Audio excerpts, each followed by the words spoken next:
আমরা ইমামে হোসেনকে স্মরণ করছি, আহলে বাইতে পাককে স্মরণ করি এবং আহলে বাইতে পাকের সঙ্গে মহব্বতও করে থাকি। আর মহব্বত করতে হবে। আল্লাহ বলেন, কুল লা আসআলুকুম আলাইহি আজরান ইল্লাল মাওয়াদ্দাতা ফিল কুরবা। অর্থাৎ রাসূল পাক সাল্লাল্লাহু আলাইহি ওয়াসাল্লাম আমাদেরকে ঈমান দান করেছেন। রাসূল পাকের সদকায় আমরা এই জমিন পেয়েছি, আসমান পেয়েছি, সমস্ত রকম নেয়ামত পেয়েছি, শরীয়ত পেয়েছি, তরিকত পেয়েছি, মারিফত পেয়েছি, হাকিকত পেয়েছি। সমস্ত রকম নেয়ামত রাসূলের সদকায় পেয়েছি, রাসূলের ওসিলায় পেয়েছি। রাসূল যদি না হতেন কিছুই হতো না। রাসূলের সদকায় আমরা সব কিছুই পেয়েছি। তো রাসূল পাক সাল্লাল্লাহু আলাইহি ওয়াসাল্লাম যে আমাদেরকে সবকিছু দান করেছেন, দিয়েছেন। কেউ বলে আল্লাহ দিয়ে থাকেন, আল্লাহর কাছ থেকে নিতে হবে, রাসূলের কাছ থেকে নেওয়া বিদআত, শিরক, মাগা, চাওয়া রাসূলের কাছ থেকে হারাম। হাদিসে পাক বুখারী শরীফের মধ্যে রয়েছে। যারা বলে শুধু আমরা বুখারী মানি, তাদেরকে বলি বুখারী শরীফের একটা হাদিস শোনো। আল্লাহর নবী বলেন, ইন্নামা আনা কাসিম ওয়াল্লাহু ইউতি। আল্লাহ দাতা, দান করেন, আর আমি বন্টনকারী, বন্টন করে থাকি। কারণ আমরা আল্লাহর কাছ থেকে ডাইরেক্ট নিতে পারবো না। আল্লাহর কাছ থেকে কেন নিতে পারবো না? আল্লাহ নূরুস সামাওয়াতি ওয়াল আরদ, আল্লাহ নূর। আমরা মাটির মানুষ, মাটি নূরের কাছ থেকে নেবে কিভাবে? তাই আল্লাহ তাবারক ওয়া তাআলা রাসূলকে পাঠিয়েছেন এবং নূর করেও পাঠিয়েছেন, মাটির বশর করেও পাঠিয়েছেন। যখন আমরা নিতে চাইবো, রাসূলের কাছে চাইবো, আল্লাহর নবীর একটা হাত আল্লাহর দরবারে রয়েছে আর একটা হাত আমাদের মানুষের উম্মতের কাছে রয়েছে। আল্লাহ যখন আল্লাহর কাছ থেকে যখন নবী নেন, নূর হয়ে নিয়ে থাকেন, আর যখন দান করেন, বন্টন করেন, বশর হয়ে দান করেন।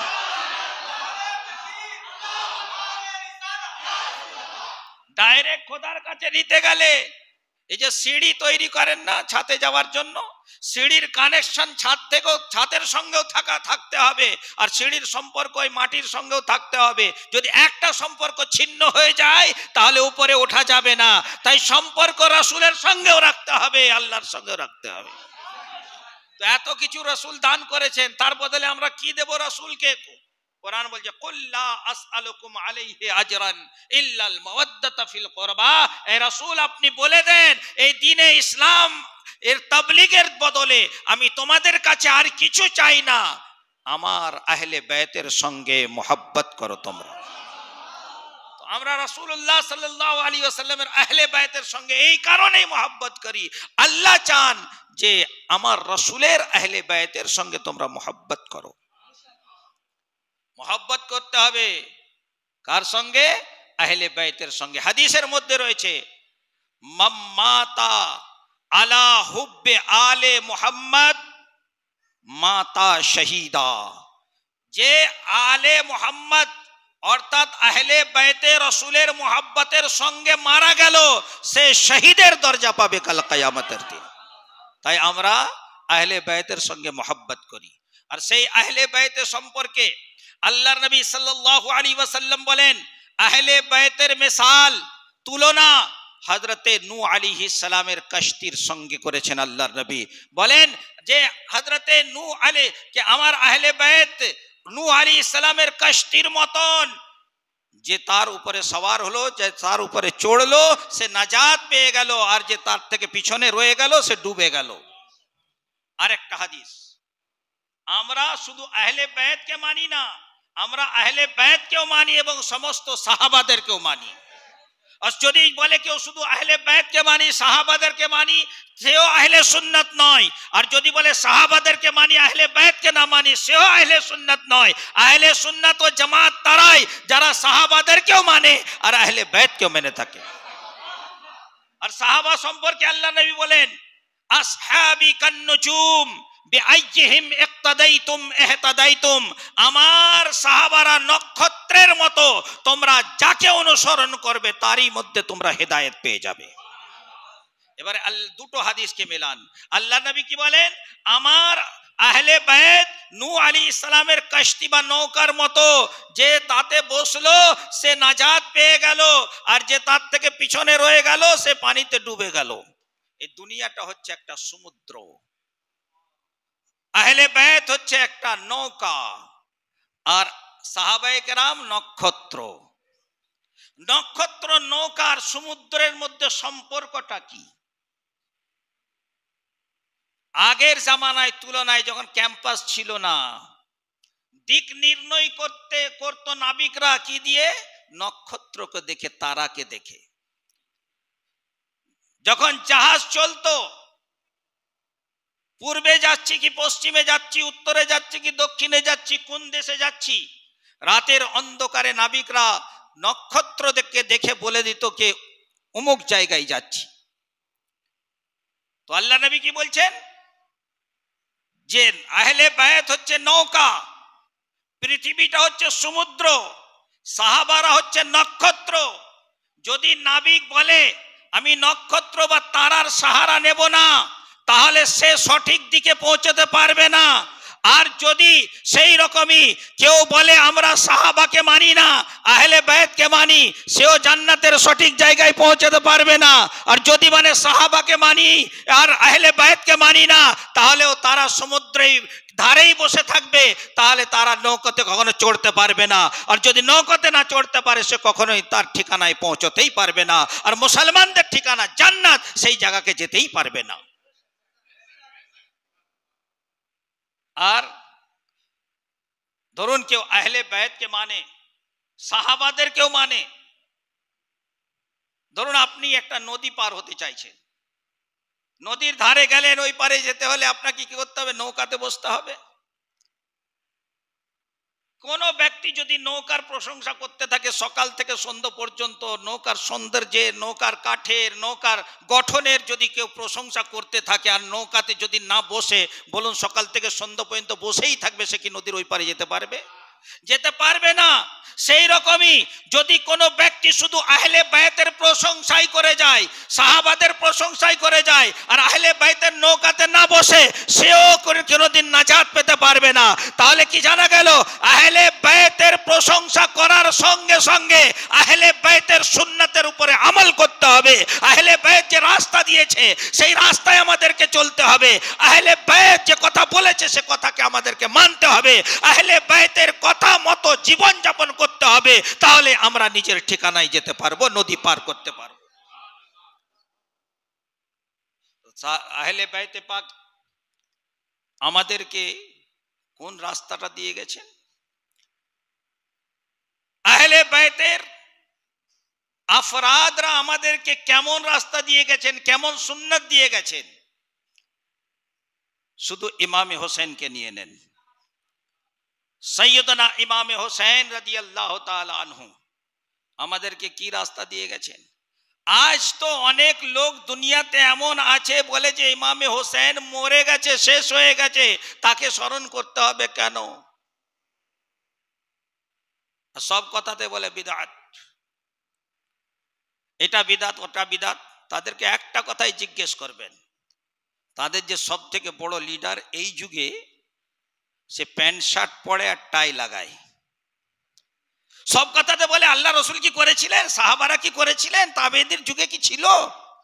একজন বুজুর্গ দিল্লিতে নিজের বন্ধুর বাড়িতে গেছেন,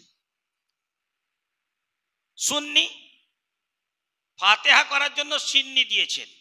এমন সময় একটা ওই যারা বিদআত বিদআত বলে এমন একজন লোক এসে হাজির হয়ে বলছে, এটা কি রসুলের যুগে ছিল? এই ফাতিহা করা, সিন্নি রেখে ফাতিহা করা কি রসুলের যুগে ছিল? সেই বুজুর্গটা বললেন, अबे ये क्या तेरे बाप का जुग है, ये भी तो रसूलुल्लाह का जुग है। তার কারণ আগে যেসব নবীরা এসেছিলেন তাদের যুগ শেষ হয়ে গেছে, কিয়ামত পর্যন্ত নবীর যুগ থাকবে। একটাই কালেমা লা ইলাহা ইল্লাল্লাহ মুহাম্মাদুর রাসূলুল্লাহ, আল্লাহ ছাড়া কেউ ইবাদতের উপযুক্ত নেই। আর রাসূলুল্লাহ আল মুহাম্মদ সাল্লাল্লাহু আলাইহি ওয়াসাল্লাম আল্লাহর রাসূল আছেন, আর কিয়ামত পর্যন্ত থাকবে। কি জানা গেল? এই যুগ, সেই যুগটাও রাসূলুল্লাহর যুগ ছিল, এই যুগটাও রাসূলুল্লাহর যুগ, কিয়ামত পর্যন্ত রাসূলুল্লাহর যুগ থাকবে। বলে বিদআত রাসূলে পাকের যুগে ছিল। তাকে জিজ্ঞেস করবে তোর বাপ যে প্যান্ট পরে আছে, রাসূলুল্লাহ প্যান্ট পরেছিলেন, সাহাবারা প্যান্ট পরেছিলেন, তোর বাপ যে শার্ট পরে আছে, রাসূলুল্লাহ প্যান্ট শার্ট পরেছিলেন, তোর বাপ যে টাই লাগিয়ে ভাষণ দেয়, রাসূলুল্লাহ কখনো টাই লাগিয়েছিলেন, সাহাবারা কখনো টাই লাগিয়েছিলেন? যদি রাসূলুল্লাহর সুন্নাতের উপরে আমল করতে চাও, প্যান্ট শার্ট খুলে ফেলে দাও, টাই খুলে ফেলে দাও। তখন ঘুরতে থাকে, তখন সে আবার একটা উল্টো দলিল দিতে থাকবে। তাকে দিয়ে বলে দিবেন রাসূলুল্লাহকে ফলো করতে হলে রাসূলুল্লাহর সুন্নাতকে ফলো করতে হবে। সব কথাতেই রাসূলের যুগে ছিল। তো তারা কি বলে? হোসেন মরে গেছেন। মাআযাল্লাহ সুম্মা মাআযাল্লাহ, বলুন মাআযাল্লাহ। আরে কোরআন বলছে ওয়ালা তাকুলু লিমান ইউকতালু ফি সাবিলিল্লাহি আমওয়াত, যারা আল্লাহর রাস্তায় কাতাল হয়ে গেছে তাদেরকে মৃত বলবে না। আর এখানেই কোরআন থেমে যায়নি, কোরআন বলছে বাল আহইয়া, বরং তারা জীবিত আছেন। ওয়ালাকিন লা তাশউরুন, তোমরা তাদের জীবনকে বুঝতে পারবে না। শুধু যদি কোরআন বলে দিত লা তাকুলু লিমান ইউকতালু ফি সাবিলিল্লাহি আমওয়াত, যারা আল্লাহর রাস্তায় শহীদ হয়ে গেছেন তাদেরকে মৃত বলবে না, যথেষ্ট ছিল। কিন্তু কোরআন এখানে থেমে থাকেনি, কি বলছে? বালা ইয়া, বরং জীবিত। এই বলার কারণটা কি? আমাদের পরিবেশে যদি কোনো অন্ধ থাকে, তাকে যদি আমরা অন্ধ বলে ডাকি সে মনে কষ্ট বোধ করবে, তাই তো? কোনো বাচ্চা যদি তাকে অন্ধ বলে, তো আপনি কি বলেন? বাবা অন্ধ বলবে না, সে মনে কষ্ট পাবে। কিন্তু সে অন্ধ। অন্ধ কেন বলবে না? এই কারণে বলবে না যে মনে কষ্ট পাবে, দুঃখ পাবে।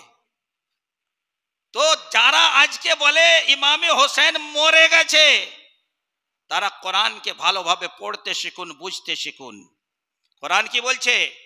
ওয়ালা তাকুলু লিমান ইউকতালু ফি সাবিলিল্লাহি আমওয়াত, যারা আল্লাহর রাস্তায় শহীদ হয়ে গেছে তাদেরকে মৃত বলবে না। তখন তারা বলতো কি? কোরআন থেমে যায়নি।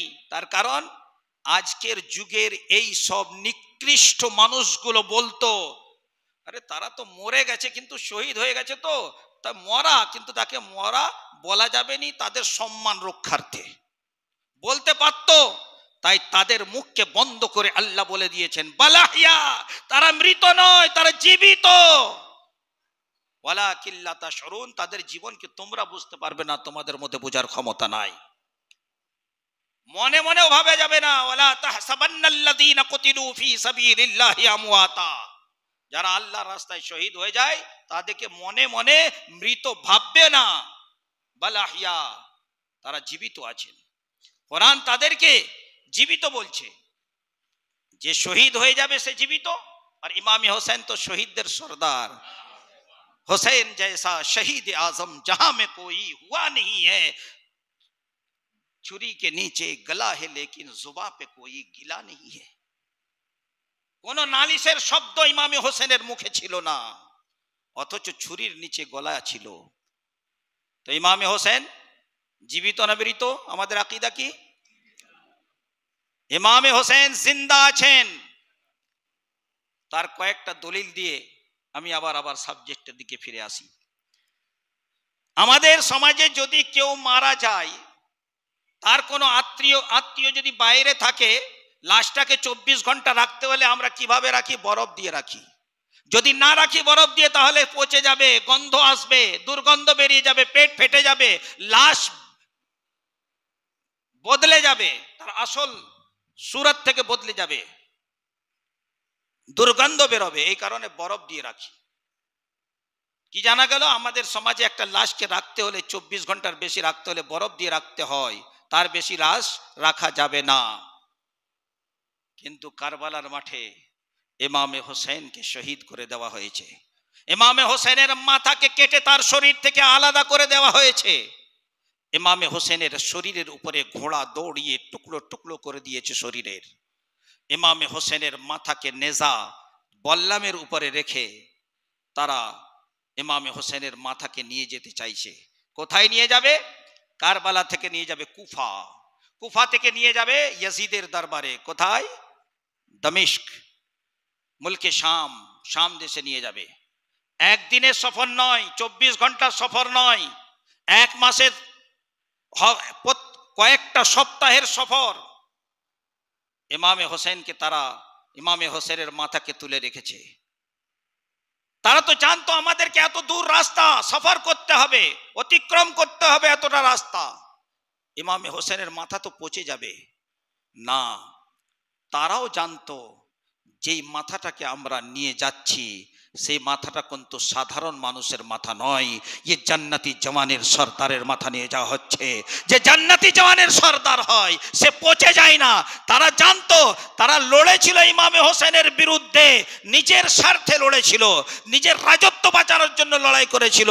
তারা লড়াই করেছিল, নিজের নাকের লড়াই করেছিল, নিজের স্বার্থ রক্ষার জন্য লড়াই করেছিল, রাজত্ব রক্ষার জন্য লড়াই করেছিল, এজিদের সম্মান রক্ষার্থে লড়াই করেছিল। কিন্তু তারা জানতো এ রাসূলুল্লাহর নাতি, এই ঠোঁটে আল্লাহর রাসূল চুম্বন দিয়েছিলেন, এই চেহারাকে আল্লাহর নবী শুঁকেছিলেন, এই চেহারাকে আল্লাহর রাসূল বলেছিলেন এটা আমার দুনিয়ার ফুল বলে আখ্যা দিয়েছেন আল্লাহর নবী। তাই আল্লাহর নবী সাল্লাল্লাহু আলাইহি ওয়াসাল্লামের প্রিয় নওয়াসা, প্রিয় নাতির মাথা কখনো পচতে পারবে না। এই আকীদা ইয়াজিদিরাও রাখতো। আজকের যুগে যারা বলে আল্লাহর নবীর হোসেন মরে মাটিতে মিশে গেছে, হোসেন মরে গেছে, মৃত্যুবরণ করেছে, তাদেরকে বলবে তোমরা ইয়াজিদিদের থেকেও খারাপ। ইয়াজিদিদের আকীদা ছিল হোসেন কখনো পচতে পারে না, হোসেনের মাথা থেকে কখনো দুর্গন্ধ বেরোতে পারে না, এটা ইয়াজিদিদের বিশ্বাস ছিল। কিন্তু আজকের যুগে যারা ইয়াজিদিদের থেকেও খারাপ, তারা বিশ্বাস রাখে হোসেন মরে গেছে।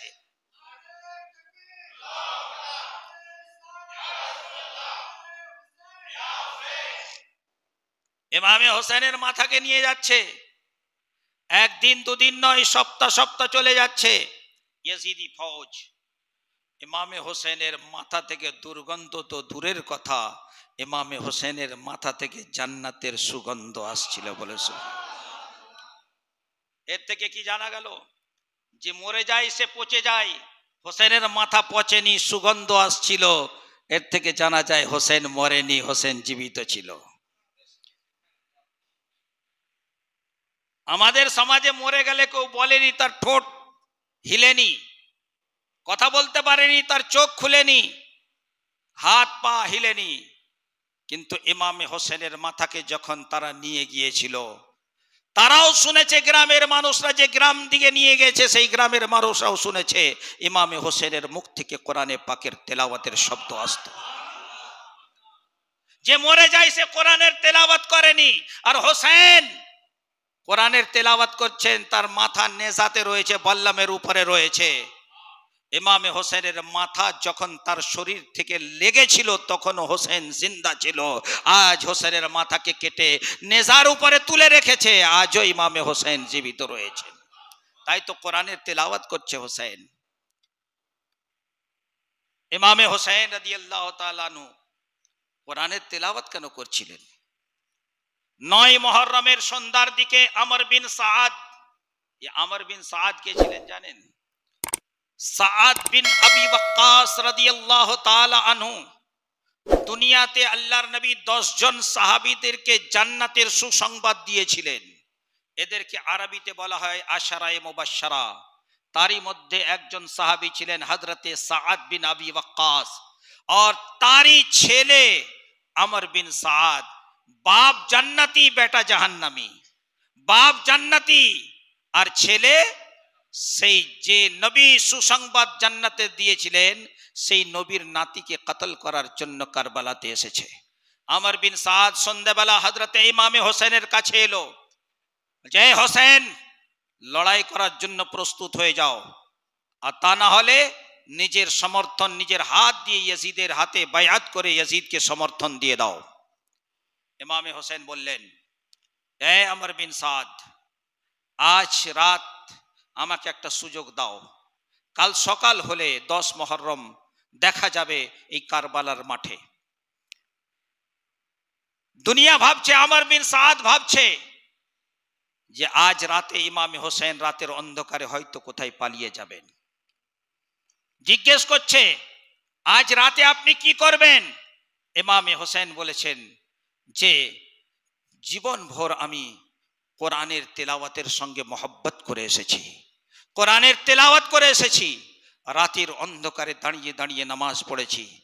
আজ জানি আমার এই রাত আমার জীবনের শেষ রাত, তাই আজ সারা রাত কোরআনের তেলাওয়াত আর আল্লাহর বারকাতে নামাজ আদায় করতে দাও, আমাকে সুযোগ দাও। আমর বিন সাদ চলে গেল। ইমামে হোসেন রাদিয়াল্লাহু তাআলা আনহু নিজের সমস্ত জানেসারকে ডেকে, সময় হয়ে গেল বলে দিও,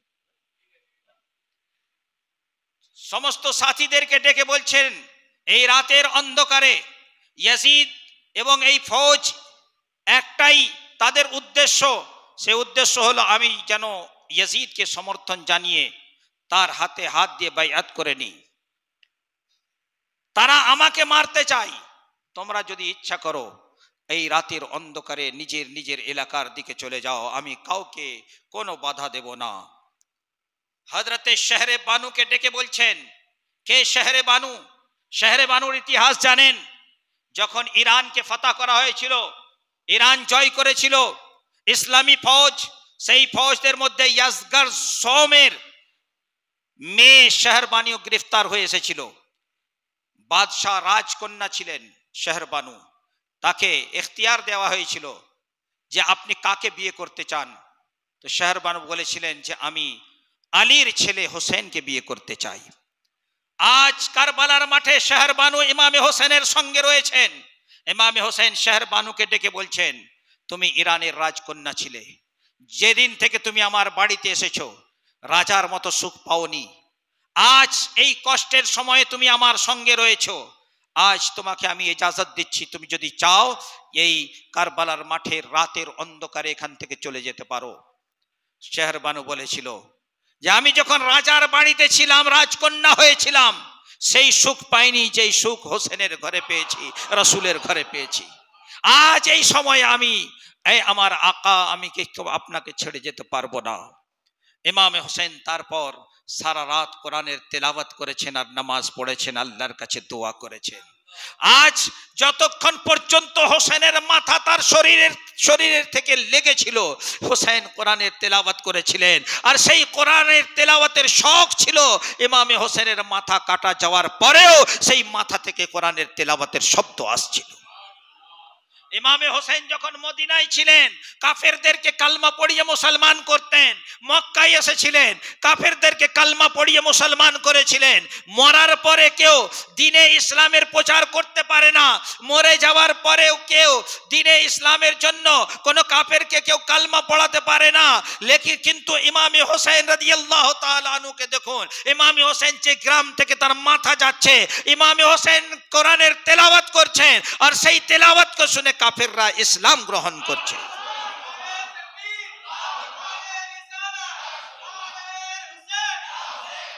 হোসেন মরে যায়নি, হোসেন কালো জীবিত ছিলেন, আজ জীবিত আছেন, বলেন সুবহানাল্লাহ। হোসেন, ইমামে হোসেনের মাথাকে নিয়ে ওই 11ই মুহররম তারা নিয়ে যাচ্ছে, সন্ধ্যার কাছাকাছি। রাত কাটানোর জন্য জায়গা খুঁজছে, দেখছে একটা পুরনো গির্জা রয়েছে। সেই গির্জার কাছে সে গেল, তা সেই ফৌজটা গেল, গির্জার দেওয়ালে ইমামে হোসেনের মাথাটা যে বল্লামে লেগেছিল সেইটাকে দাঁড় করিয়ে দিল। গির্জার পাদ্রী বেরিয়ে এসে বলছে, তোমরা কে? এই মাথাটা কার? তারা বলছে এই মাথাটা ইমামে হোসেনের। কে ইমামে হোসেন? বলে রাসূলুল্লাহ সাল্লাল্লাহু আলাইহি ওয়াসাল্লামের নাতি ইমামে হোসেন। বলে কে কতল করেছে, কে মাথাটাকে তার শরীর থেকে আলাদা করেছে? বলে আমরা। বলে তোমাদের মতো নিকৃষ্ট মানুষ আর কেউ হতে পারে না, যে নবীর তোমরা কালমা পড়ো সেই নবীর নাতির গলাকে তোমরা কেটেছো। এক কাজ করো, এই মাথাটাকে এক রাতের জন্য আমার হাওয়ালা করে দাও, আমাকে দিয়ে দাও। বলছে না। তখন পাদ্রী বলল 10,000 দিনার নিয়ে নাও, এর বদলে এক রাত আমাকে দিয়ে দাও। তারা তো লোভী ছিল, যে ইমামে হোসেনের আজমতকে চিনতে না পারে, যে রাসূলুল্লাহ সাল্লাল্লাহু আলাইহি ওয়াসাল্লামের প্রিয় নাতি, যার সঙ্গে আল্লাহর নবী এত মোহাব্বত করতেন, কখনো মদিনার গলিতে নিজের কাঁধে ইমামে হোসেনকে নিয়ে ঘুরেছেন, কখনো ইমামে হোসেনের সেই ঠোঁটে চুম্বন দিয়েছেন, কখনো ইমামে হোসেনের জন্য আল্লাহর নবী সাল্লাল্লাহু আলাইহি ওয়াসাল্লাম সাজদাকে লম্বা করে দিয়েছেন, কখনো ইমামে হোসেন যখন আল্লাহর নবী নামাজ পড়তেন তখন ইমামে হোসেন কখনো কখনো আল্লাহর নবীর সামনে দিকে আল্লাহর নবীর বগলের নিচে থেকে চলে গেছেন ইমামে হোসেন। সেই ইমামে হোসেন যার সম্পর্কে আল্লাহর নবী বলেছেন আল হাসানু ওয়াল হুসাইনু সাইয়্যিদা শাবাবি আহলিল জান্নাহ, হাসান এবং হোসেন জান্নাতি জওয়ানদের সর্দার। সেই হোসেন যার সম্পর্কে আল্লাহর নবী বলেছেন আল্লাহুম্মা উহিব্বুহুমা ফাহিব্বাহুমা, আল্লাহ আমি হাসান আর হোসেনের সঙ্গে মোহাব্বত করি, এই আল্লাহ যে হাসান এবং আপনিও হাসান আর হোসেনের সঙ্গে মোহাব্বত করুন। আল্লাহর নবীর দোয়া সর্বদা আল্লাহর বারকাতে কবুল হয়ে থাকে। আল্লাহর নবী কি বলছেন, ইয়া আল্লাহ আমি হাসান এবং হোসেনের সঙ্গে মোহাব্বত করি, আপনিও মোহাব্বত করুন। তার মানে কি আল্লাহর নবীর দোয়া কবুল হয়। আল্লাহর নবীও হোসেন এবং হাসানের সঙ্গে মোহাব্বত করেন, তো আল্লাহ হাসান এবং হোসেনের সঙ্গে মোহাব্বত করেন। সেই হোসেন যার সম্পর্কে আল্লাহ নবী বলছেন ইয়া আল্লাহ আমি হাসান ও হোসেনের সঙ্গে মোহাব্বত করি, আপনিও করুন, এবং যে মুসলমান হাসান ও হোসেনের সঙ্গে মোহাব্বত করবে তাকে আপনিও ভালোবাসুন, আপনিও তার সঙ্গে মোহাব্বত করুন। এর থেকে কি জানা গেল, আমরা সবাই বলি, আপনিও বলেন আল্লাহর সঙ্গে আমরা মোহাব্বত করি, আমিও বলি আল্লাহর সঙ্গে মোহাব্বত করি, সমস্ত জাহিদ বলে আমরা আল্লাহর সঙ্গে মোহাব্বত করি, সমস্ত আবিদ বলে আল্লাহর সঙ্গে মোহাব্বত করি, সমস্ত ওলামা বলে আমরা আল্লাহর সঙ্গে মোহাব্বত করি, আম্বিয়ারা বলেন আমরা আল্লাহর সঙ্গে মোহাব্বত করি, আউলিয়ারা বলেন আল্লাহর সঙ্গে মোহাব্বত করি, নেককার বান্দা বলে আল্লাহর সঙ্গে মোহাব্বত করি, আমিও বলি আল্লাহর সঙ্গে মোহাব্বত করি, আপনারাও বলেন আল্লাহর সঙ্গে মোহাব্বত করি। আমরা সবাই এই দাবি করি যে আমরা সবাই আল্লাহর সঙ্গে মোহাব্বত করি। যদি আল্লাহ বলেন এই বান্দা আমি তোমার সঙ্গে মোহাব্বত করি না, তাহলে বলুন আমাদের দাবি মিথ্যা হয়ে যাবে কিনা, আমাদের দাবি বেকার হয়ে যাবে কিনা? আমরা হাজার দাবি করতে থাকি যে আমরা আল্লাহর সঙ্গে মোহাব্বত করি, কিন্তু আল্লাহ যদি বলেন যে এই বান্দা আমি তোমার সঙ্গে মোহাব্বত করি না, তাহলে সেই আমাদের মোহাব্বতের দাবি বেকার হয়ে যাবে। কিন্তু আমরা না বললেও যদি আল্লাহ বলেন এ বান্দা আমি তোদের সঙ্গে মোহাব্বত করি, তাহলে আমাদের মোহাব্বতের মেরাজ হয়ে যাবে।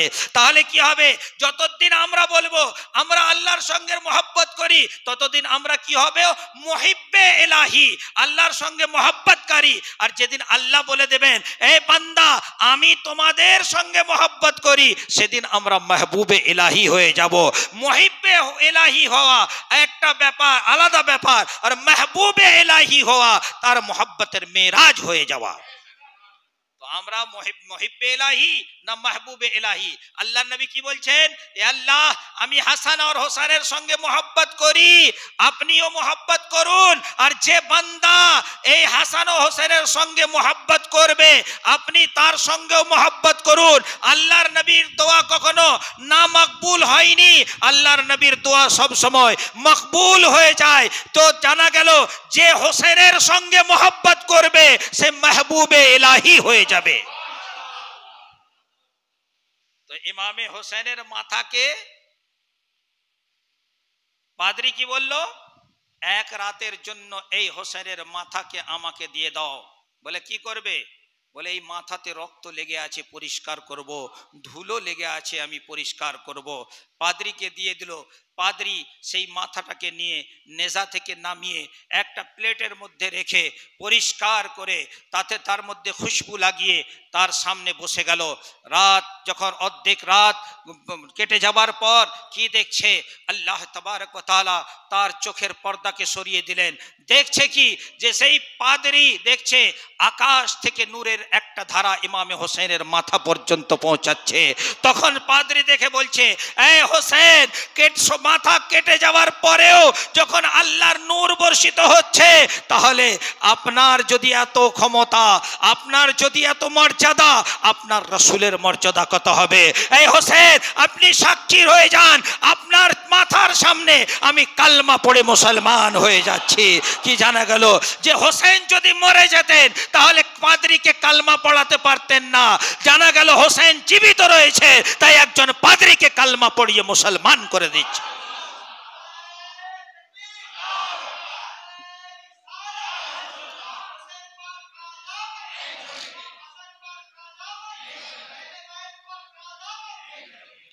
হোসেন মারা যাননি, হোসেন কালো জীবিত ছিলেন, হোসেন আজও জীবিত আছেন।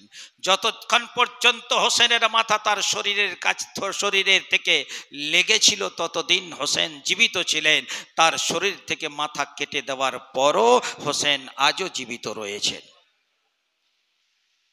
তো ইমামে হোসেনের সঙ্গে মোহাব্বত করতে হবে, আহলে বাইতে পাকের সঙ্গে মোহাব্বত করতে হবে। আর যারা ইমামে হোসেন আহলে বাইতে পাকের উপরে জুলম করে, আচ্ছা একটা প্রশ্ন আর তার উত্তর দিয়ে দিই।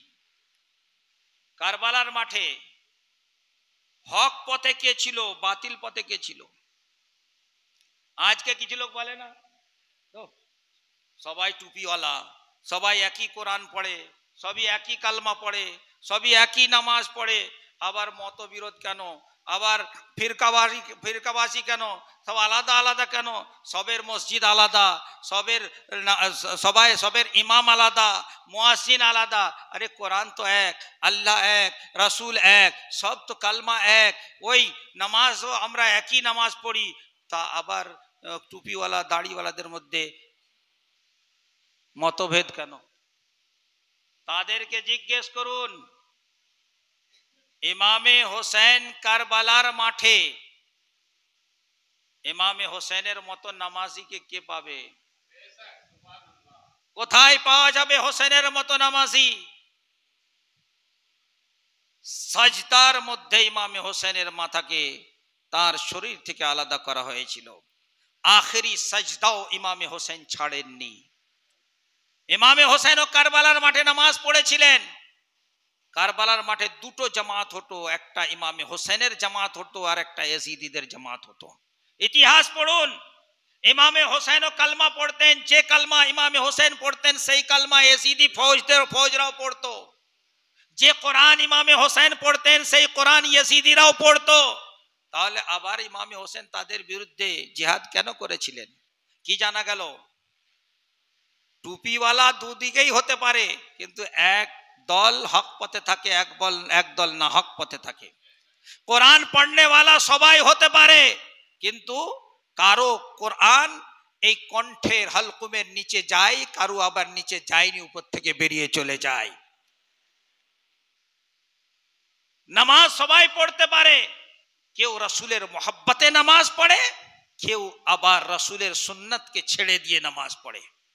আজকে আবার বিরাট মতবিরোধ, নামাজের পরে হাত তুলে দোয়া করা যাবে না সম্মিলিতভাবে, এ আবার বিদআত। নতুন নতুন কথা। আল্লাহ নবী কি বলেছেন জানেন? আখেরি জামানায় কিছু লোক এমন আসবে, কিছু কথা নিয়ে আসবে, যে কথাগুলো না আপনারা শুনেছেন না আপনাদের বাপ দাদারা শুনেছে। সবাই আমরা শুনে আসছি নামাজের পরে হাত তুলে দোয়া করতে হয় সম্মিলিতভাবে। আজ আবার কিছু কিছু নতুন বিদআতি মোল্লা জন্মগ্রহণ করেছে যে হাত তুলে দোয়া করা বিদআত। কি জানা গেল? যে দুজন টুপিওয়ালা দাড়িওয়ালার মধ্যে একজন হক পথে একজন না হক পথে থাকবে, দুজন কোরআন পড়নেওয়ালার মধ্যে একজন না হক একজন হক পথে থাকবে, দুজন নামাজির মধ্যে একজন হক পথে একজন না হক পথে থাকবে। তো হক পথে কে ছিল কারবালার মাঠে? আপনাকে যদি জিজ্ঞেস করি, আমাকে যদি কেউ জিজ্ঞেস করে, একটাই উত্তর হবে, ইমামে হোসেন হক পথে ছিলেন। তারা বলতে পারবে, আপত্তি জানাতে পারবে, আরে তোমরা তো হোসেনকে মানো, তাই তোমরা বলছো হোসেন সঠিক পথে ছিল। আজকে ইরাকে এজিদি আছে, এখনো জানেন এ কথা? এজিদি আছে আজকেও, এজিদের বংশধর আছে আজকেও। তো তারা বলবে তোমরা হোসেনকে মানো, তাই বলে হোসেন হক পথে ছিলেন। আমিও বলবো না কি হক পথে ছিল, আপনারাও বলবেন না। কোরআনকে জিজ্ঞেস করুন কারবালার মাঠে হক পথে কে ছিল। কোরআন যেটা ফয়সালা করে দিবে সেটাকে আপনাকেও মানতে হবে, তাদেরকেও মানতে হবে, আমাদেরকেও মানতে হবে, সকলকে মানতে হবে। কোরআনকে জিজ্ঞেস করুন, কোরআন কারবালার মাঠে হক পথে কে ছিল? কোরআন বলছে, ইয়া আইয়ুহাল্লাযীনা আমানুস্তাঈনু বিস-সাবরি ওয়াস-সালাহ। হে ইমানদার বান্দাগণ, তোমরা সাহায্য চাও, মাদাদ চাও, কার কাছ থেকে? সবর এবং সালাতের কাছ থেকে, অর্থাৎ নামাজের কাছ থেকে, নামাজ দ্বারা। যারা বলে আল্লাহ ছাড়া কারো কাছে মাদাদ চাওয়া যাবে না, তাদেরকে বলুন আল্লাহ বলছেন সবর, ধৈর্য এবং নামাজ থেকে তোমরা কি চাও? সাহায্য চাও, মদদ চাও।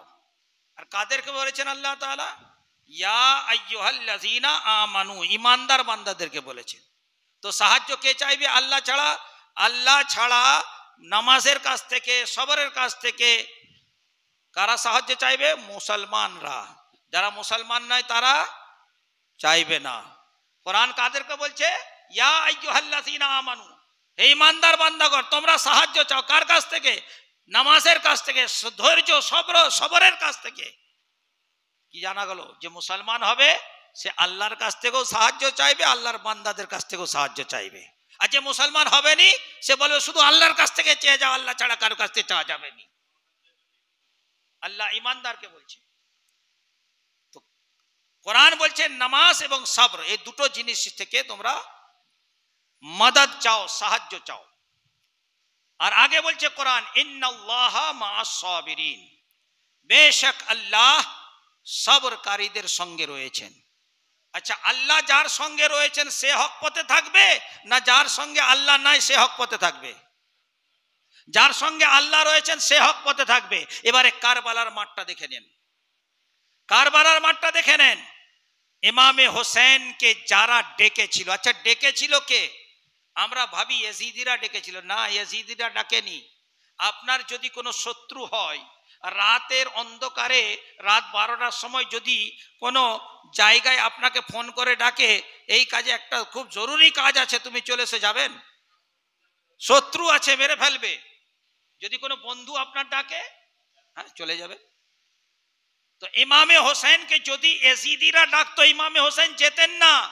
চিঠি লিখেছিল, বলেছিল কুফাবাসীরা, এ হোসেন আমরা আপনার আব্বাকে মানি, তার উপরে জান কোরবান করে থাকি। আজকে ইয়াজিদ যে বাদশাহ হতে চলেছে, নিজের সমর্থন চাইছে আমাদের কাছ থেকে, তাই আমরা কিন্তু ইয়াজিদকে বাদশাহ বলে মেনে নিতে পারবো না। আপনি আসুন, আসার পরে আপনাকে আমরা আমিরুল মুমিনিন বলে মেনে নেব। কুফাবাসীরা চিঠি দিয়ে ডেকেছিল, 150 চিঠি লিখেছিল, কোন কিতাবে লিখেছিল 400-500 চিঠি লিখেছিল। একটা বস্তাতে করে সমস্ত চিঠিকে হযরত ইমামে হোসেন নিয়ে গেছিলেন কারবালার মাঠে। যখন সেই যারা ডেকেছিল তারাই যখন ইমামে হোসেনের বিরুদ্ধে তলবার নিয়ে দাঁড়িয়েছিল, তো ইমামে হোসেন তাদেরকে বলেছিলেন যে এই লস্করের মধ্যে অমুক লোক আছে। সে বেরিয়ে এসে বলছে হ্যাঁ আমি আছি। ইমামে হোসেন বলেছিলেন যে তুমি কি আমাকে চিঠি দিয়ে ডাকোনি? বলছে আমার কিছু মনে নাই। ইমামে হোসেন তার চিঠিটা বার করে বলেছিলেন এটা তোমার চিঠি, তুমি আমার কাছে লিখেছিলে, বলো এই চিঠিটা তোমার কিনা। লজ্জায় মাথা ঝুঁকে গিয়েছিল। ইমামে হোসেনকে যারা ডেকেছিল, ইমামে হোসেন যখন বেরিয়েছিলেন মক্কা থেকে কারবালা যাওয়ার জন্য, তখন মক্কাবাসীরা মানা করেছিলেন, এই ইমাম, এই কুফার লোকেরা কোনোদিন ওয়াফাদারি করে না, সব দিনই গাদ্দারি করে এসেছে। এই কুফাবাসীরা আপনার আব্বা মাওলা আলীকে শহীদ করেছে, এই কুফাবাসীরা আপনার ভাই ইমামে হাসানকে শহীদ করেছে, এই কুফাবাসীরা আপনাকেও শহীদ করবে। আপনি কেন যাবেন? ইমামে হোসেন কেন গিয়েছিলেন? একটাই কারণ ছিল যাওয়ার, সেই কারণটা হচ্ছে ইমামে হোসেনকে তারা চিঠি লিখেছিল, এই হোসেন ইয়াজিদকে আমরা মানি না, ইয়াজিদ ইসলামের কানুনকে বদলে দিতে চাইছে। ইমাম ইয়াজিদ শরিয়তের চেহারাকে বদলে দিতে চাইছে। তাই আসুন, ইসলামকে বাঁচাতে হলে আপনাকে আসতে হবে, ইসলামকে বাঁচাতে হলে আপনার হাতে আমরা বাইআত করব, আপনার জন্য আমরা জান দিতে প্রস্তুত আছি। ইমামে হোসেনকে যখন জিজ্ঞেস করা হয়েছিল, এই ইমাম এত বাধা সত্ত্বেও আপনি কেন যাচ্ছেন কুফার দিকে? ইমামে হোসেন বলেছিলেন কাল যখন আদালত হবে কিয়ামতের ময়দানে, আল্লাহর কাছে যখন সেই কুফাবাসীরা বলবে এই আল্লাহ ইসলামের আইনকে ইয়াজিদ মিটিয়ে দিতে চেয়েছিল আর আমরা হোসেনকে ডেকেছিলাম, হোসেন আসেননি, তাই ইয়াজিদের হাতে বায়াত করেছিলাম। ইয়াজিদ ইসলামকে বদলে দিয়েছিল, ইয়াজিদ ইসলামের কানুনকে বদলে দিয়েছিল, কোরআনের আইনকে বদলে দিয়েছিল। আমরা কি করব? হোসেন তো আসেনি, যদি হোসেন আসতো তাহলে হোসেনের হাতে বায়াত করে নিতাম। ইমামে হোসেন বলেছিলেন যে কিয়ামতের দিনে যখন আল্লাহর আদালতে তারা বলবে আমি কি উত্তর দিব? আমি জানি এই কুফাবাসীরা আমার আমার সঙ্গে গাদ্দারি করবে, আমাকে শহীদ করে দেবে, তবুও আমি যাব। যে যখন কাল কিয়ামতের দিনে আদালতে যাব, তখন বলবো, এ আল্লাহ, এই কুফাবাসীরা আমাকে ডেকেছিল, ডেকে আমার সঙ্গে গাদ্দারি করেছে, আমাকে শহীদ করে দিয়েছে, আমার বলার সুযোগ থাকবে, সেই জন্য আমি আজ কুফাতে অবশ্যই যাব। ইমামে হোসেন গিয়েছিলেন। এবারে কারবালার মাঠটা দেখুন। তারা ডেকেছিল, ডেকে ইমামে হোসেনের সঙ্গে গাদ্দারি করেছিল। আর গাদ্দারি করাটা হচ্ছে জুলম, অত্যাচার। আর ইমামে হোসেন সেই গাদ্দারির উপর, গাদ্দারিকে সহ্য করে সবর করেছিলেন। ইমামে হোসেন কারবালার মাঠে 7 মুহররমের দিন ইমামে হোসেনের উপরে পানি বন্ধ করে দেওয়া হয়েছিল। পানি বন্ধ করে ইয়াজিদিরা জুলম করেছিল। ইমামে হোসেন পিপাসা থেকে পিয়াসকে সহ্য করে সবর করেছিলেন। ইমামে হোসেনের উপরে কে পানি বন্ধ করেছিল? সেই নবীর উম্মত, যে নবীর ওসিলায় আল্লাহ তাবারক ওয়া তাআলা পানি সৃষ্টি করেছেন, সেই নবীর নাতির উপরে পানি বন্ধ করে দেওয়া হয়েছে। সেই পানিকে জানোয়ার, জীব জন্তু পান করছে, কিন্তু আল্লাহর নবীর নাতি পান করতে পারবে না। পানির উপরে পাহারা লাগিয়ে ইয়াজিদিরা জুলম করেছিল। ইমামে হোসেন পানি পান না করে সবর করেছিলেন। ইমামে হোসেন 3 দিন ইমামে হোসেনের উপরে পানি বন্ধ করে দেওয়া হয়েছিল। 10 মুহররম কারবালার মাঠে ইমামে হোসেন নিজের ছোট্ট বাচ্চা হযরতে আলী আসগরকে নিয়ে গিয়েছিলেন। ইয়াজিদিদের সম্মুখে, ইয়াজিদি ফৌজের সম্মুখে নিয়ে গিয়ে বলেছিলেন, এই ইয়াজিদিরা, যদি আমি মুজরিম হই, শত্রু তো আমি, তোমরা আমাকে শত্রু ভাবছো, এই ছোট্ট দুধ পানকারী আমার আলী আসগর তোমাদের শত্রু হতে পারে না, এ তোমাদের কোনো ক্ষতি করতে পারে না, তাই এর জন্য 2 ফোঁটা পানি দান করে দাও। ইমামে হোসেন জানতেন যে পানি দান করবে না, পানি দেবে না, তবু বলেছিলেন, আমার এই ছোট্ট বাচ্চাকে ইতমামে হুজ্জাতের জন্য বলেছিলেন যে এই ছোট্ট বাচ্চাকে তোমরা 2 ফোঁটা পানি দিয়ে দাও। তার উত্তরে ইমামে হোসেনের দিকে 100 তীর ছুটে এসেছিল। একটা তীর হযরতে আলী আসগরের হালকুম বা গলায় লেগে হযরতে আলী আসগরকে তারা শহীদ করেছিল। ইমামে হোসেনের ছোট্ট বাচ্চাকে পানি না দিয়ে শহীদ করে তারা জুলম করেছিল। ইমামে হোসেন নিজের ছোট্ট বাচ্চাকে কোলে তুলে নিয়ে নিজের হাতের উপরে শহীদ হতে দেখেও, কোলের উপরে শহীদ হতে দেখেও ইমামে হোসেন সবর করেছিলেন। ইমামে হোসেনের চোখের সামনে হযরতে আলী আকবরকে তারা শহীদ করেছিল। ইমামে হোসেন তার লাশকে নিজের কোলে তুলে নিয়ে সবর করেছিলেন। হযরতে ইমামে হোসেনের চোখের সামনে তার ভাইপো হযরতে ইমামে কাসিমকে তারা শহীদ করেছিল। শহীদ করে তারা জুলম করেছিল। ইমামে হোসেন নিজের ভাইপোর লাশকে নিজের কোলে তুলে নিয়ে সবর করেছিলেন। হযরতে ইমামে হোসেনের ভাগ্নে হযরতে আন এবং হযরতে মুহাম্মদ, হযরতে জাইনাবের 2 ছেলে, তাকে তারা তীর দিয়ে শহীদ করে দিয়েছিল, তারা শহীদ করে জুলম করেছিল। ইমামে হোসেন সেই ভাগনার লাশকে নিজের হাতে তুলে নিয়ে সবর করেছিলেন। ইমামে হোসেনের ভাই আব্বাসে আলমবরদারকে হাতকে কেটে তাকে শহীদ করে তার সিনার বুকের মধ্যে, সেই তার বুকের মধ্যে তীর চালিয়ে তারা জুলম করে হত্যা করেছিল। ইমামে হোসেন আলী আব্বাসে আলমবরদারের সেই লাশকে নিজের কোলে তুলে নিয়ে সবর করেছিলেন। কি জানা গেল? কারবালার মাঠে একদিকে অত্যাচার করেছিল ইয়াজিদিরা, ইমামে হোসেন অত্যাচারিত হয়ে সবর করেছিলেন। জানা গেল কি? আল্লাহ বলছেন যে সবর করে তার সঙ্গে আল্লাহ রয়েছে। কারবালার মাঠে প্রথম থেকে নিয়ে শেষ পর্যন্ত আমার হোসেন সবর করেছেন। তার থেকে জানা গেল, দলিল পাওয়া গেল, হোসেনের সঙ্গে আল্লাহ ছিলেন, যার সঙ্গে আল্লাহ থাকে সেই হক পথে থাকে। কারবালার মাঠে ইমামে হোসেন হক পথে ছিলেন। আর যারা জালিম ছিল, আল্লাহু লা ইয়াহদিল কওমাজ জালিমিন, আল্লাহ কখনো জালিম গোষ্ঠীকে কখনো হেদায়েত করেননি। তাই তারা জালিম ছিল, তারা পথভ্রষ্ট ছিল। আর যে পথভ্রষ্ট থাকে সে কখনো হক পথে হতে পারে না। বলুন সুবহানাল্লাহ। আচ্ছা, আরো কিছু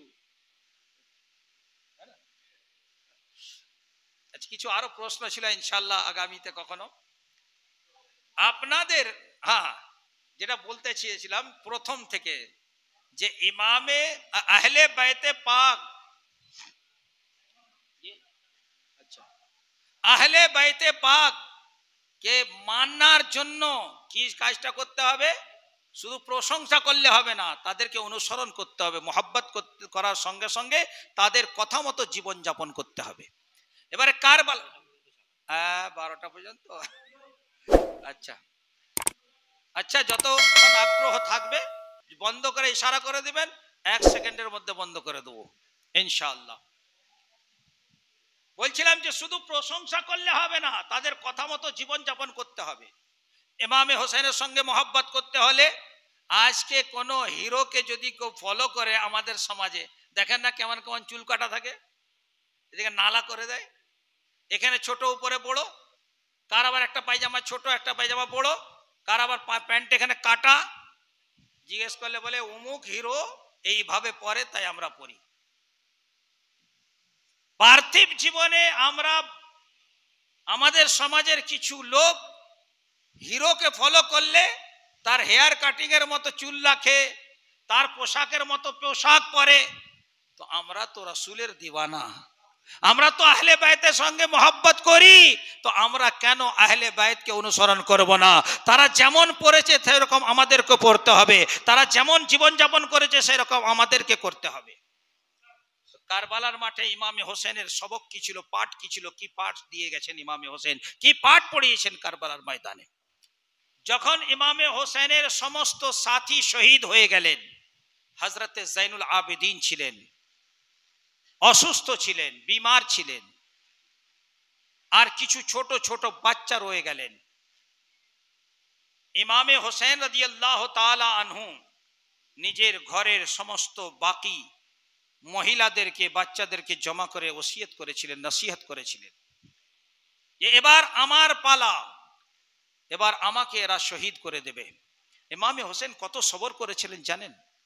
যখন সবাই শহীদ হয়ে যায় ইমামে হোসেন একা, তখন সেই ইয়াজিদিদের সামনে দাঁড়িয়ে বলেছিলেন, এ ইয়াজিদিরা, এ ইয়াজিদি ফৌজের লস্করেরা, শোনো, আমাকে চিনতে পারছো আমি কে? আমি সেই আলী, যে আলী সম্পর্কে আমার নানা বলেছেন, আনা মদিনাতুল ইলমি আলিয়্যুম বাবুহা, আমি ইলমের শহর এবং আলী তার দরজা।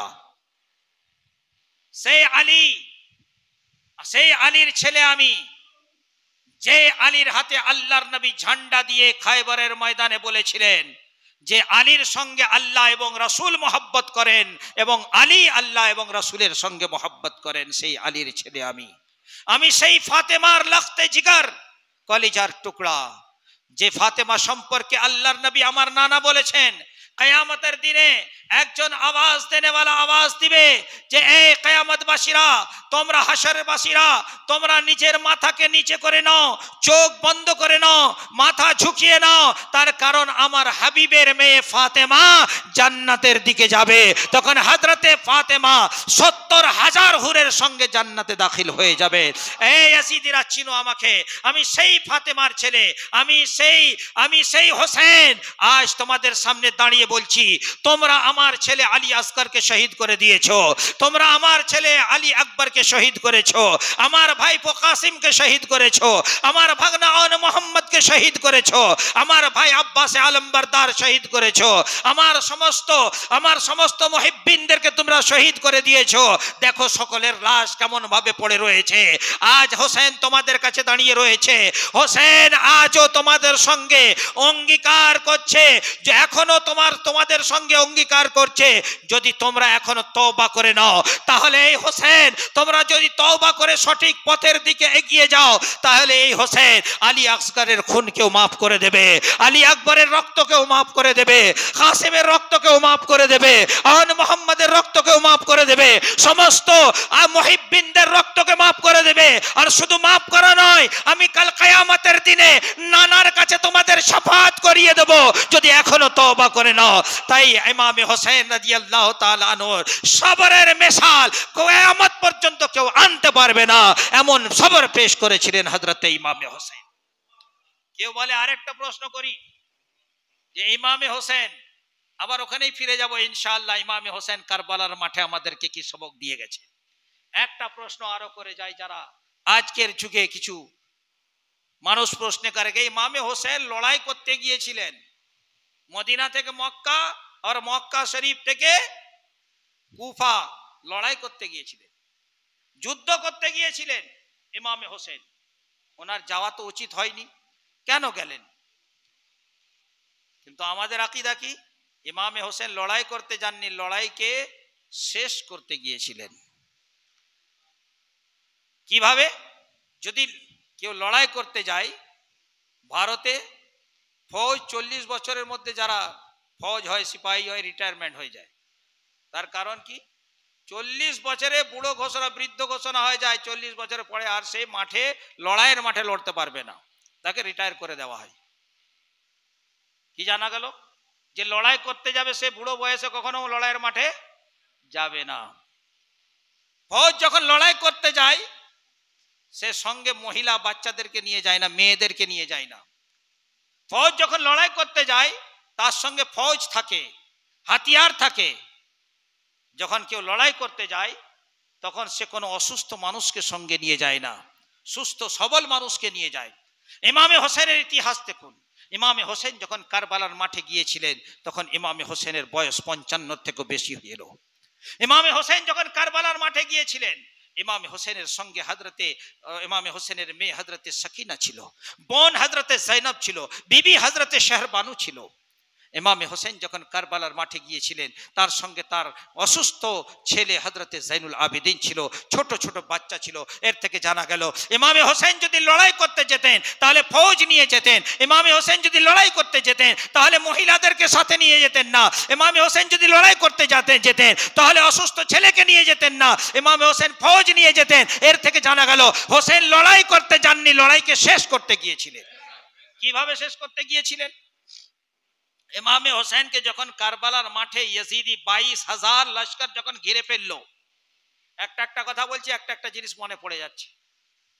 ইমামে হোসেনকে 22,000 লস্কর যখন ঘিরে ফেললো, ইমামে হোসেন সেই কুফাবাসীকে বলেছিলেন যে তোমরা তো চিঠি দিয়ে ডেকেছো আমাকে, যদি আমার আশাকে তোমরা পছন্দ না করো, আমার আগমনকে তোমরা যদি না পছন্দ করো, তাহলে আমাকে ফিরে যেতে দাও, যেখান থেকে আমি এসেছি, মক্কার থেকে এসেছি, মক্কার দিকে ফিরে যেতে যাও।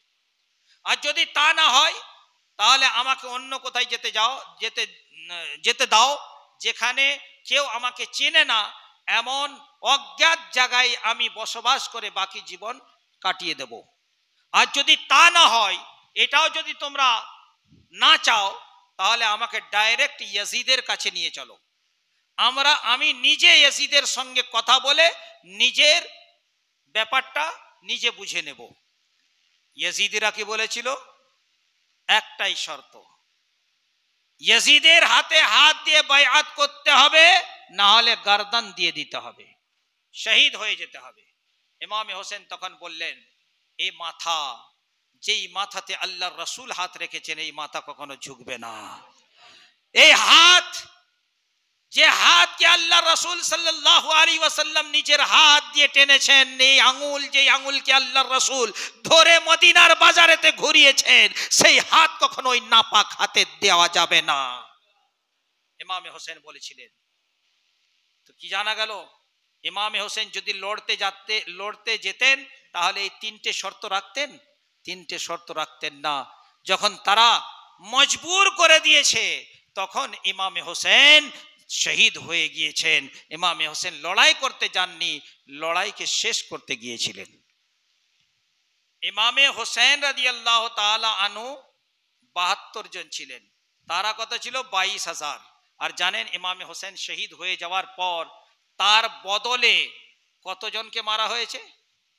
1,40,000 মানুষকে খতম করা হয়েছে, কতল করা হয়েছে। কত? 22,000 তো কারবালায় ছিল, আর 1,40,000কে তার বদলে মারা হয়েছে। আল্লাহ বলছেন, হাদিসে পাকের মধ্যে রয়েছে, আল্লাহ বলেছেন, এই আমার হাবিব, আপনার হোসেনের মারার বদলে, কতলের বদলে আমি 1,40,000 মানুষকে মারবো। 22,000 তো এসেছিল লড়াই করতে, 1,40,000কে কেন মারা হবে? তো আল্লাহ নবী সাল্লাল্লাহু আলাইহি ওয়াসাল্লামের হাদিস বলছে, যদি কোনো জায়গায় কোনো শরীয়ত বিরোধী কাজ হয় আর সেই কাজকে যদি কেউ সমর্থন করে সেও গুনাহগার হয়ে যাবে। যদি কেউ কোনো শরীয়ত বিরোধী কাজ হয়, যেমন তালাক, আচ্ছা তালাক নয়, যেটা ইয়াজিদ করতো সেটাই। ইয়াজিদ কি বলতো? নিজের বোনকে বিয়ে করা জায়েজ, মাআযাল্লাহ বলেন, সুম্মা মাআযাল্লাহ, নিজস্ব। তো যদি কোনো গ্রামে এই কাজটা হয়, যারা এই কাজ করাবে সেও গুনেহগার, যারা সেখানে উপস্থিত থাকবে তারাও গুনেহগার, আর যে লোকগুলো সেখানে মন থেকে সেটাকে পছন্দ করবে সেও গুনেহগার।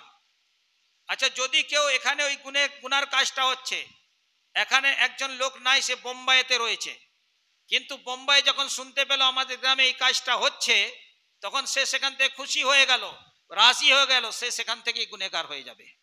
আর যদি সেই গ্রামে কোনো লোক থাকে কিন্তু সেই কাজটাকে সমর্থন না করে, সে কিন্তু গুনেহগার হবেনি।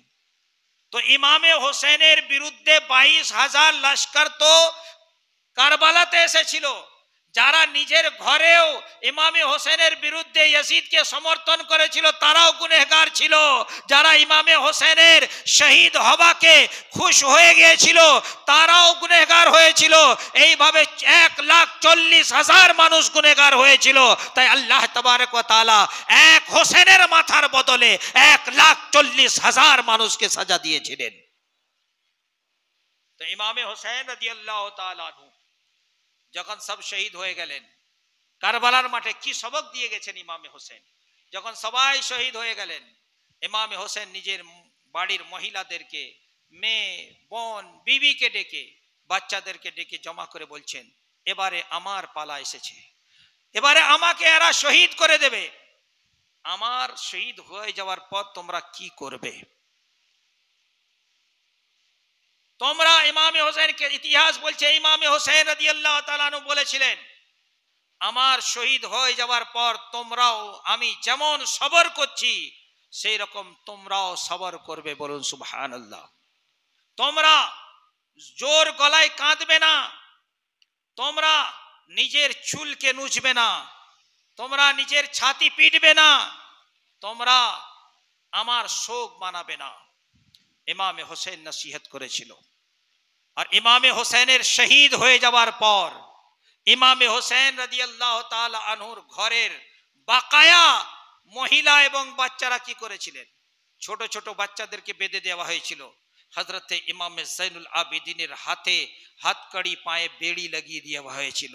ইমামে হোসেন রাদিয়াল্লাহু তাআলা আনহুর ঘরের মহিলাদেরকে বেঁধে দেওয়া হয়েছিল। তাদের মাথা থেকে তাদের দুপাট্টা বা ওড়নিকে কেড়ে নেওয়া হয়েছিল। ইমামে হোসেন রাদিয়াল্লাহু তাআলা আনহুর লাশ পড়েছিল। হযরতে জাইনব যখন ওই লাশের কাছ দিকে যাচ্ছেন, তখন কি দেখছেন যে যারা দুশমন, যারা শত্রু, তাদের লাশ তো দফন করা হচ্ছে, আর আমার ভাই জান্নাতি জামানের সর্দারের লাশ এই সূর্যের আলোতে শুকিয়ে যাচ্ছে, তার উপরে ধুলো উড়ে পড়ে যাচ্ছে। তখন হযরতে জাইনব সহ্য করতে পারেননি, খুব দুঃখের সঙ্গে কেঁদেছিলেন, ইয়া আল্লাহ, তো আপনার মাহবুবের নাতি আজ বেগোর কাফন এখানে পড়ে আছে। আল্লাহ, এ আল্লাহ, আর সবর হচ্ছে না, এ আল্লাহ হোসেনকে তার মর্যাদা দান করুন, ইয়া আল্লাহ। হযরতে জাইনব কেঁদে কেঁদে তখন দোয়া করেছিলেন, কিন্তু তার কাঁদার শব্দ তার খিমা থেকে বাইরে যায়নি, তার কাঁদার শব্দ তার মুখ থেকে বাইরে যায়নি। ইমামে হোসেন কি সবক দিয়েছেন? ইমামে হোসেনের আহলে বায়তরা আমাদেরকে কি সবক দিয়ে গেলেন? যে ইমামে হোসেনের শহীদ হয়ে যাওয়ার পরও তারা কিন্তু ছাতি পিটেনি, তারা কিন্তু নিজের চুলকে টানেনি, তারা কিন্তু নিজের ওড়নিকে ফাড়েনি, তারা কিন্তু জোর শব্দে কাঁদেনি। এর থেকে জানা গেল কি, যারা ইমামে হোসেনকে মানে, ইমামে হোসেনকে স্মরণ করে, ইমামে হোসেনের সঙ্গে মহব্বত করে, তারা কখনো ছাতি পিটে না, তারা কখনো নিজের চুলকে নোচে না, তারা কখনো ইমামে হোসেনের জন্য শোক মানায় না। তারাই তো শোক মানায় যাদের হোসেন মরে গেছে, আমাদের হোসেন তো জীবিত আছেন। कत्ले हुसैन असल में मर गए यजीद है, इस्लाम जिंदा होता है हर करबला के बाद, दौरे हयात आएगा कातिल कज़ा के बाद, है इब्तिदा हमारी तेरी इंतहा के बाद। এবারে ইমামে হোসেনকে বিভিন্ন ভাবে মানুষ বিভিন্ন ভাবে স্মরণ করে থাকে। সব তরিকাটাই কিন্তু জায়েজ হওয়া উচিত। না জায়েজ ভাবে কখনো ইমামে হোসেনকে রাজি করা যাবে না।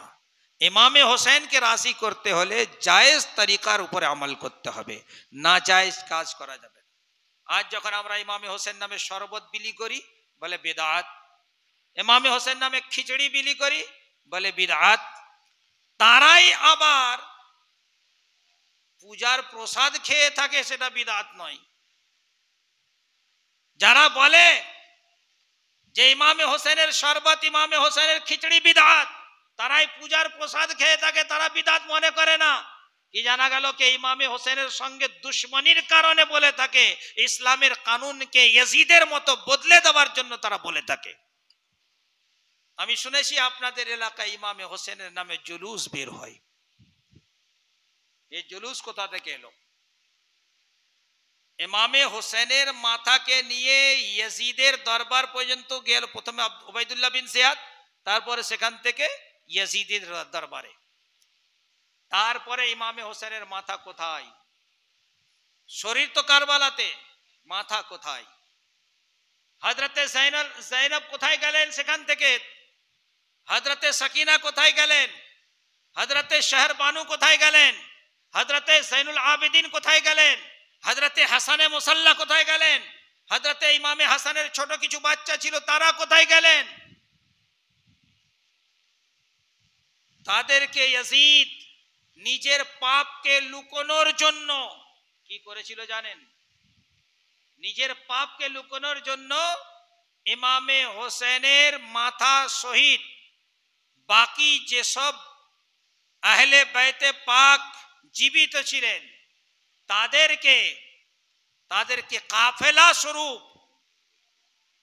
কুফা থেকে দামেস্ক, শাম, সে মুলকে শাম থেকে মদিনা পর্যন্ত একটা জুলুসের মতো ইমামে হোসেনের এই লস্করকে পাঠিয়েছিল। বলুন সুবহানাল্লাহ। কি জানা গেল? कि इमामे हुसैनेर माथा के जुलूसेर मतो इमामे जैनुल आबिदीन, हजरते जैनब, हजरते सकीना, हजरते शहरबानू, इमामे हुसैनेर अहले बैतेर किछु छोटो बाच्चा जुलूसेर मतो करे मदिना पर्यन्त गिয়েছিলেন। এর থেকে জানা গেল জুলুস বিদআত নয়, সেই যুগেই জুলুস হয়েছিল। আবার ইমামে হোসেনের মাথা সম্পর্কে অনেক মতবিরোধ আছে। কেউ বলে ওই রাস্তায় মিশর পড়তো, আজও মিশরে ইমামে হোসেনের মাথার মাজার রয়েছে।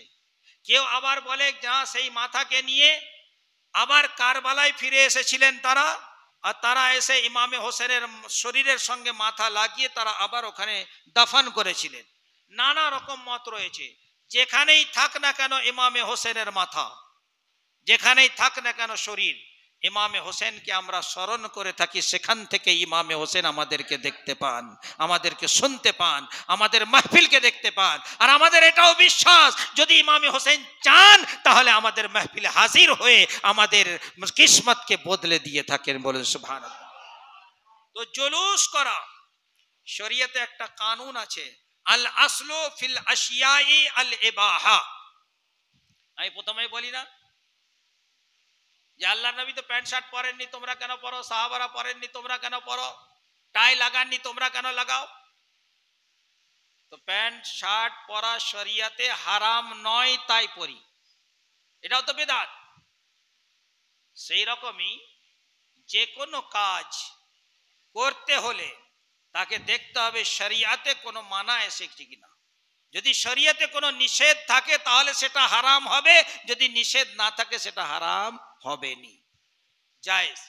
আমাদের সমাজে অনেক জিনিস আছে, আচ্ছা তাদেরকে যে কোরআন আর হাদিসকেই মানি, আর কিছু মানি না, তাদেরকে কালকে সকালে একটা প্রশ্ন করবেন, গাঁজা খাওয়া হালাল না হারাম, না জায়েজ না জায়েজ? বলবে না জায়েজ। বলে কোরআনে দেখা কোথায় লেখা আছে, হাদিসে দেখা কোথায় লেখা আছে, ফিকহের কিতাবে লেখা আছে কোথায় দেখা?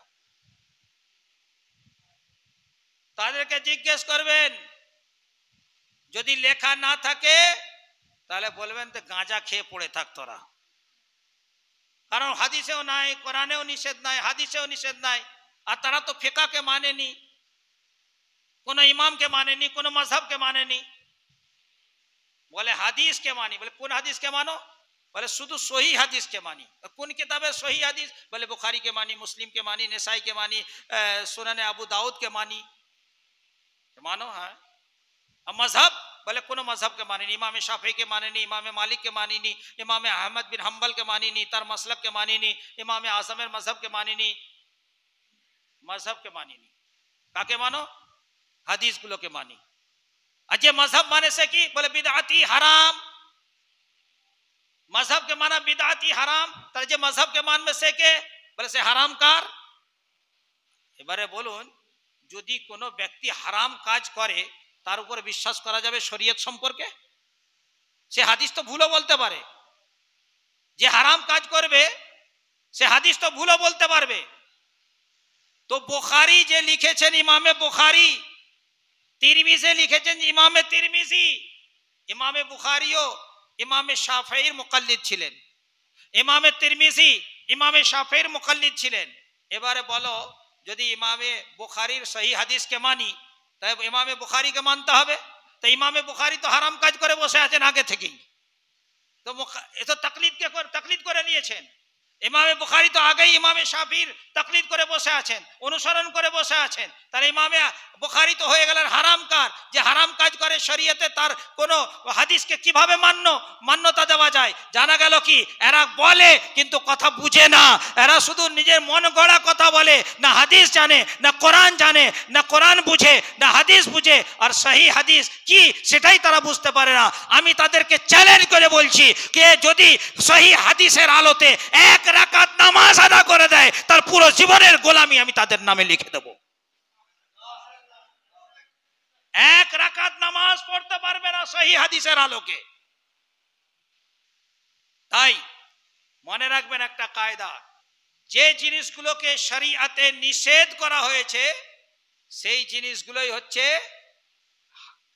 মানা, নিষেধ। আর যেগুলোর সম্পর্কে কোনো নিষেধ নাই সেগুলো জায়েজ। যেমন এই মসজিদ বিদআত, এ পাকার মসজিদ রাসূলের জামানায় ছিল, সাহাবাদের জামানায় ছিল। মসজিদের গুম্বদ সাহাবাদের জামানায় ছিল, মসজিদের মিনার ছিল, পাকার মাদ্রাসা ছিল, ফিকহের কিতাব ছিল না, হাদিসের কিতাব লেখা ছিল, রাসূলের জামানায় ছিল না, সাহাবাদের জামানায় ছিল না, তাবেঈদের জামানায় ছিল না। তো যখন ছিল না সেই জামানায়, তো এখন তো বিদআত। এখন তোমরা কোরআন কেন ছাপা কোরআন কেন কিনবে? ছাপা হাদিস কেন কিনবে? ছাপা কিতাব কেন কিনবে? ছাপা কিতাব পড়ে নিজের বাচ্চাদেরকে কেন স্কুলে পড়াবে? আজকে তো স্কুল ছিল, কালকে তো স্কুল ছিল না, রাসূলের জামানায় স্কুল ছিল না, বাস ছিল না, ট্রেন ছিল না, হাওয়াই জাহাজ ছিল না, এইরকম চপ্পল ছিল না, এইরকম পোশাক ছিল না, কোমরে বেল্ট ছিল না। অনেক যেগুলো দেখবে পদে পদে আপনাদেরকে বুঝতে পারবেন যে সব জিনিসগুলোই বিদআত। আর আমরা এগুলো এই জন্যই গ্রহণ করি, আল্লাহ রাসূলের শরীয়তে কোনো নিষেধ আসেনি সেই জন্য গ্রহণ করি। আর যেগুলো সম্পর্কে নিষেধ এসে গেছে সেগুলোকে আমরা মানি না, বর্জন করে চলি, বলি সুবহানাল্লাহ। তাই শরীয়ত আর দলিল কি? শুধু কোরআন দলিল নয়, শুধু হাদিস দলিল নয়, ইসলামের দলিল হচ্ছে কটা? চারটা। কোরআনও দলিল, হাদিসও দলিল, আর ইজতিহাদ এটাও দলিল, আর কিয়াস এটাও দলিল। চারটে দলিল। তো আমাদেরকে এগুলোকে অনুসরণ করতে হবে, মানতে হবে।